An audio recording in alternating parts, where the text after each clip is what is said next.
Bugün biz tariximizin ən dəhşətli faciələrindən biri Qanlıdərə faciəsinin anım gününə toplaşmışıq.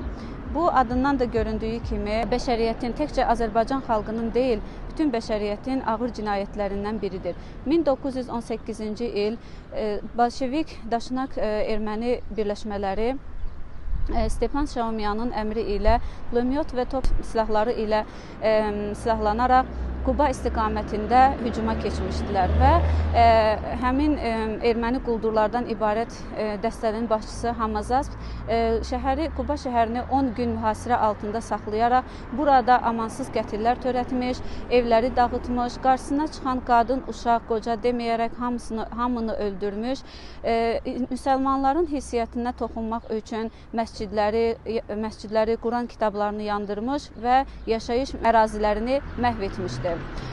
10 gün Qubanı mühasirə altında saxlayıb qan axıtdıqdan sonra həmin 10-cu günün səhər tezdən sübh çağında Qusar ərazisinə, Qusar istiqamətində hücuma keçmişdilər. Müqavimətin qarşısını almaq məqsədi ilə Əli bəy Zizikski, Mushab Ali Kuzumvi, Hatəm Ağa Cağarvi və digər nümayəndələr milli bir könüllü dəstələr, süvari dəstələr yaratmış və onlara qarşı əks hücuma keçmişdilər.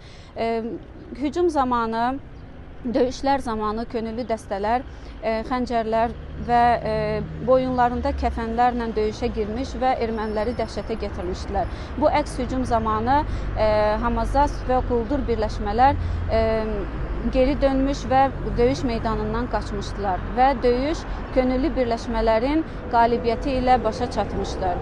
Uzun illər bu faciə, bu soyqırım unudulmağa çalışılmışdı. Amma ümummilli liderimiz Ulu Öndər Heydər Əliyevin təşəbbüsü ilə 1998-ci il 31 mart soyqırım günü elan edilmişdir. Bu mübarizənin şərəfinə Qusarda möhtəşəm bir abidə ucaldılmışdır.